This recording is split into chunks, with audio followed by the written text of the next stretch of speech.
Newcastle's transfer window continues to be thrown into disarray with another one of their stars potentially on the move in a shock swap deal. The Toon have suffered an abysmal window, in which they have failed to secure their top targets ahead of Premier League rivals. Anthony Elanga and Aaron Ramsdale have been acquired, but star Alexander Isak is set to leave the club with Liverpool wanting to strike a deal. Newcastle could now have to battle to keep another key player amid Eddie Howe's unstable preparations for the upcoming Premier League campaign. Italian giants want Tonali captured. Tonali is being targeted by Juventus.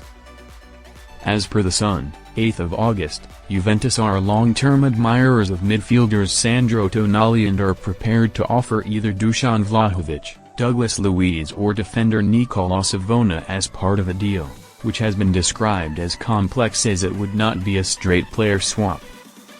Striker Vlahovic could be a replacement for Isak, but it remains unclear whether the Newcastle would want the 25-year-old. Vlahovic only hit 10 goals in Serie A last season and Juventus are struggling to offload the Serbian. Premier League clubs have explored a move for Vlahovic in the past, but a deal has never been struck. Luiz has prior Premier League experience at Aston Villa and is a target for Nottingham Forest and Everton, with Juventus wanting the Brazilian midfielder to leave on a permanent transfer. Growing crisis for Howe. Since returning from his betting ban in August last year, Tonali has formed a key part of Newcastle's midfield. A tenacious box-to-box midfielder, Tonali is important to Newcastle's high-energy game which Howe likes to deploy, especially at St James Park. With growing concern over their inability to sign a striker and the saga surrounding Isak, having to deal with the loss of Tonali is not what Howe needs and encompasses their disastrous window.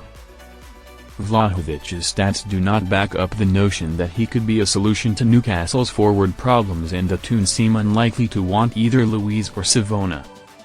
Newcastle are going into the new season distracted by transfers, and their pre-season results have reflected Howe's current inability to solely concentrate on on-field matters. Defensively, Newcastle have shipped goals in pre-season, and without a natural number 9 they lack a vocal point up front. Their first league fixture at Aston Villa could expose those flaws if Howe does not sort out the mess his club are in currently in the transfer market.